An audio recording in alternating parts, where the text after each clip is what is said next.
Morning students, आज हम content में आगे बढ़ते हैं। आज हम एक नए टॉपिक पे बात करते हैं। उस टॉपिक का नाम है प्रतिफल, कंसीडरेशन, जो कि संविदा विधि का तृतीय से थर्ड और फोर्थ पार्ट है।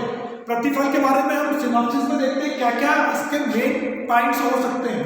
Number 1 introduction, number 2 meaning, number 3 परिभाषा। परिभाषा में दो राइटर की परिभाषा है, पेटरसन और ब्लैकस्टोन, और एक एक्ट के अकॉर्डिंग है जो सेक्शन 2 सब सेक्शन डी में दी गई है। फिर प्रतिफल के प्रकार, 3 प्रकार होता है, प्रेजेंट, पास्ट, फ्यूचर।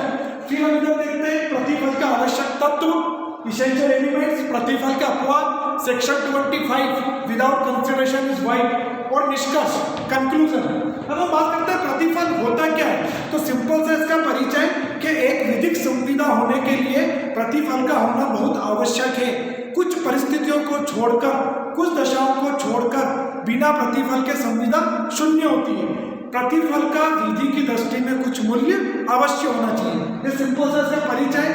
मीनिंग की हम बात करते हैं तो सामान्य बोलचाल की भाषा में इसे लेना देना भी कहते हैं। एक के बदले दूसरा, मतलब किसी व्यक्ति से हम कुछ वस्तु लेंगे तो उसको कुछ देंगे, तो मतलब एक तरह से ये समव्यवहार भी होता है। एक समव्यवहार के टाइप से प्रतिफल को माना जाता है, जिसको कि सेक्शन 2 सब सेक्शन डी में कॉन्ट्रैक्ट एक्ट में डिफाइन किया गया है। परिभाषा की हम बात करें तो पेटरसन के अनुसार सिंपल से परिभाषा है कि प्रतिफल वह है जिसका विधि की दृष्टि में कुछ मूल्य है, कीमत है। मतलब पैसों के बदले में आपका कोई सगा संबंधी हो तो भी आप उसको कुछ भी चीज देंगे तो उसकी कीमत लेंगे, चाहे आप भाव टू भाव लो। लेकिन यदि आप उसको थैंक यू सर्विस में दे रहे हो तो वह कॉन्ट्रैक्ट एक्ट के अकॉर्डिंग कंसिडरेशन नहीं माना जाएगा। ब्लैकस्टोन के अनुसार प्रतिफल ऐसे मुआवजे को कहते हैं जो संविदा का एक पक्षकार दूसरे पक्षकार को देता है। सिंपल से परिभाषा। और एक्ट के अकॉर्डिंग जब वचनदाता की इच्छा पर वचन ग्रहीता या किसी अन्य व्यक्ति ने कोई कार्य किया है या करने से अलग रहा है, कोई कार्य करता है या करने से अलग रहता है, कोई कार्य करने या न करने का वचन देता है, तो ऐसा वचन उस कार्य के लिए प्रतिफल माना जाएगा। अब आपको ऐसा लग रहा होगा कि 4-5 लाइन पे इतनी बड़ी परिभाषा, तो ये क्यों लिखे? ये दोनों परिभाषा लिख देंगे एग्जाम में। लेकिन मैं आपको मोस्ट इंपॉर्टेंट बात बता देता हूँ, जितना अच्छा प्रेजेंटेशन एक्ट की परिभाषा लिखने से आएगा उतना अच्छा राइटर की परिभाषा लिखने से नहीं आएगा। तो सबसे पहले आप एग्जाम में सेक्शन 2 सब सेक्शन डी की ही परिभाषा लिखेंगे, इसके बाद ये लिखेंगे। इसको सिंपल शब्दों में समझ लो। जब वचन ग्रहीता की इच्छा पर, वचनदाता की इच्छा पर, मतलब जो व्यक्ति कॉन्ट्रैक्ट कर रहा है, प्रॉमिसर, वचनदाता, उसकी इच्छा से डिसाइड होगा प्रतिफल। वचन ग्रहीता या अन्य किसी व्यक्ति ने, मतलब सामने वाले व्यक्ति ने या किसी थर्ड पर्सन ने। फिर तीनों टेंस आ जाएंगे, तीनों काल आ जाएंगे। कोई कार्य किया या करने से अलग रहा है, पास्ट। कोई कार्य करता है या करने से अलग रहता है, प्रेजेंट। कोई कार्य करने या न करने का वचन देता है, फ्यूचर। तो आपके माइंड में ये चीज रहनी चाहिए कि तीनों टेंस को आपको ध्यान रखना है। तो इतनी बड़ी परिभाषा इतने छोटे में हो जाएगी और आप अच्छे से उसको लिख भी सकोगे। तो सेक्शन 2D की बहुत सिंपल डेफिनेशन। फिर जैसा प्रकार, तो प्रकार में कोई नई चीज ध्यान नहीं रखनी है। जब आपने सेक्शन 2D में ये ध्यान रख लिया कि 3 टेंस होते हैं तो तीनों को यहाँ पे लिख दो, प्रेजेंट, पास्ट, फ्यूचर। प्रेजेंट में जो वर्तमान में ए ने बी को स्कूटर 10,000 में बेचा, उसने 10,000 में खरीदा, उसको कीमत दे दी, तो ये हो गया वर्तमान प्रतिफल। भूतकाल प्रतिफल, हमने हमारे दोस्त को गरीबी में 100 रुपये उधार दिए थे 2 महीने पहले, जिसके 100 रुपये हमें आज मिल रहे हैं। तो जो आज 100 रुपये मिल रहे हैं वो आज के लिए नहीं है, वो 2 महीने पुराने जो दिए थे वो है। तो ये होता है पास्ट, जो बीत गया, भूतकालीन। और भविष्यकालीन, जैसे हम हमारे मित्र के लड़के को ट्यूशन पढ़ाते हैं, 1 तारीख से हमने पढ़ाना शुरू किया, 30 तारीख तक पढ़ाया, उसका पैसा हमें नेक्स्ट मंथ की 2 या 3 तारीख को मिला। तो ये जो पैसा हम पढ़ा चुके थे उसका आगे मिला, तो वो भविष्य का प्रतिफल। मतलब कंसीडरेशन तीनों रूप में हो सकता है, प्रेजेंट, पास्ट और फ्यूचर। फिर हम बात करते हैं प्रतिफल का आवश्यक तत्व, इसेंशियल एलिमेंट्स। तो यहाँ पर एक मैं मुद्दे की बात आपको बता दूं कि यदि तत्व के पॉइंट्स आपको एग्जाम में ध्यान नहीं आ रहे हैं तो जो आपने आशय और परिभाषा लिखी है उसमें से ही थोड़े करके पॉइंट्स बना के आप इसेंशियल एलिमेंट्स लिख सकते हो। प्रतिफल का आवश्यकता तो नंबर 1, प्रतिफल किसी कार्य के बदले होना, मतलब कॉन्ट्रैक्ट एक्ट के अंतर्गत कोई कार्य किया जाना चाहिए। यदि बिना कार्य के आपको उसने रुपये दे दिए तो ये प्रतिफल नहीं माना जाएगा, नंबर 1। नंबर 2, प्रतिफल वचनदाता की इच्छा पर होना, मतलब जो व्यक्ति कॉन्ट्रैक्ट कर रहा है, जो प्रस्तावक है, जो प्रपोजल है, उसी की इच्छा तय होगी कि मुझे मेरा मकान कितने में सेल करना है। मैं सामने वाले की इच्छा थोड़ी चलूंगा। तो हमेशा प्रतिफल किसकी इच्छा से होगा? वचनदाता की इच्छा से। नंबर 3, वचन ग्रहीता या अन्य किसी व्यक्ति की ओर से होना। यहाँ पर इंग्लिश लॉ और इंडियन लॉ में डिफरेंस है।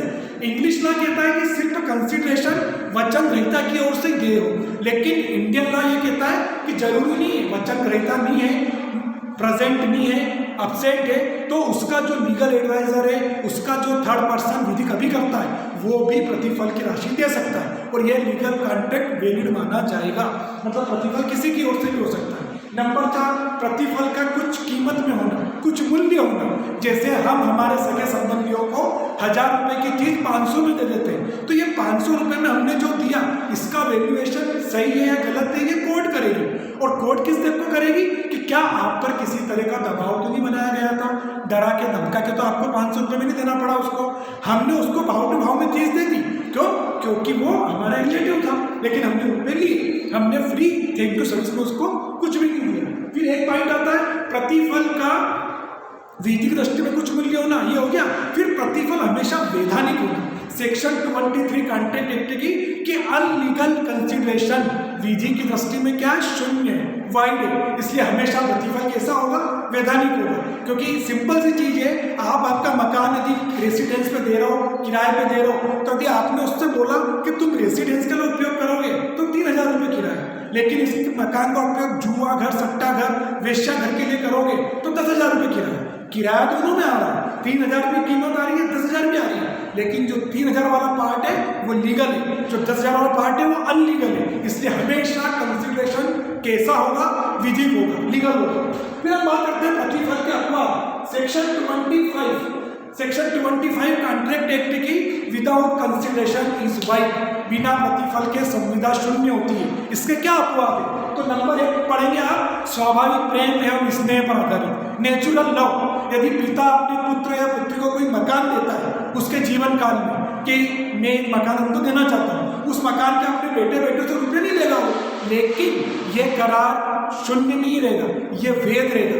लेकिन उसके लिए एक शर्त ये है कि वो भले मकान उसको दे रहा है, लेकिन उसकी विधिवत रूप से रजिस्ट्री होगी, स्टाम्प ड्यूटी उसको भरना पड़ेगी, क्योंकि शासन को नुकसान किसी भी तरह का नहीं होगा। चाहे आप स्वाभाविक प्रेम से दो अपने बेटे को किसी को भी, लेकिन वो लीगल रजिस्टर्ड होना चाहिए और उस पर 2 विटनेस, 2 गवाहों के साइन होना चाहिए। तो 25 सब क्लास 1 नेचुरल लव, स्वाभाविक प्रेम। 25 सब क्लास 2 अपनी बिना जानकारी के कोई भी अपना काम कर देता है, पूर्व निर्धारित। जैसे कि मान लीजिए आप मार्केट से जा रहे हैं, आपका पर्स गिर गया रास्ते में, आप घर आ गए, वो व्यक्ति ने किसी ने पर्स उठाया, आपके आइडेंटिफिकेशन से आपको लाके दे दिया। अब आप उसको खुशी खुशी 100 रुपये 500 रुपये दे रहे हो, तो ये किस चीज़ के दे रहे हो? कुछ आपकी संविदा तो हुई नहीं थी, और बिना संविदा के, बिना प्रतिफल के संविदा शून्य। लेकिन आप यदि उसको फिर भी ये रुपये दे रहे हो तो ये इस एक्सेप्शंस के अकॉर्डिंग शून्य नहीं होगी, वैध होगी, क्योंकि ये एक्सेप्शंस में आ जाता है। एक आता है परिसीमा अवधि से बाधित ऋण के भुगतान का वचन। मतलब जो प्रॉमिसरी नोट दे रखा है, 3 साल की इसकी मियाद रहती है कि 3 साल के अंदर अंदर आपको उसका पैसा चुकाना है। 3 साल के बाद 3.5 साल हो गए, वो व्यक्ति आपके पास आया कि अब आप कुछ कर तो सकते नहीं हो, क्योंकि यदि कोर्ट भी जाओगे तो आपका दावा खारिज हो जाएगा, तो मैं आपको 10,000 की जगह 5,000 रुपये उधार दे देता हूँ, 5,000 दे देता हूँ। तो जो आए वही सही, तो वो भी एक तरह से प्रतिफल के अपवाद में आ जाएगा, वो मिलेंगे अपने 5,000 रुपये उस समय। और एक एजेंसी की संविदा, जो सेकंड कॉन्ट्रैक्ट में हमारा चैप्टर है एजेंसी, उसकी सेक्शन 185 के एजेंसी की संविदा भी बिना प्रतिफल के होती है, लेकिन मान्य होती है, क्योंकि एजेंट 2 प्रकार के होते हैं। एक एजेंट होते हैं सैलरी बेस पे, जो मंथली होते हैं, और एक एजेंट होते हैं कमीशन बेस पे। तो जो कमीशन बेस पे आप जिसको अपॉइंट करोगे उसको आपको सैलरी नहीं देना है। वो यदि 100 बाक्स में से 60 बाक्स सेल करके आया है तो बस 60 का उसको कमीशन दे दो, वो जितना काम करेगा उतना उसको पैसा मिलेगा। तो ये चारों पॉइंट आपको ध्यान रखना है अपवाद में। एग्जाम्स के व्यू के हिसाब से बात करें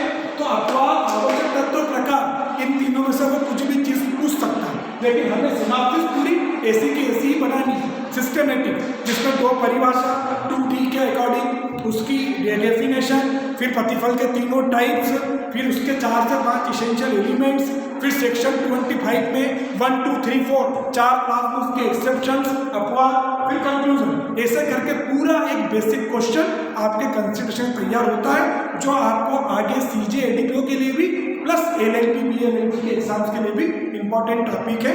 मेरी आपसे रिक्वेस्ट है कि आप इसको सिंपल शब्दों में तैयार कर लें, एग्जाम के हिसाब से बहुत अच्छा, बहुत बढ़िया क्वेश्चन है। आगे हम नेक्स्ट वीडियो में फिर मिलेंगे नए टॉपिक के साथ। घर पर रहिए, स्वस्थ रहिए। Thank you.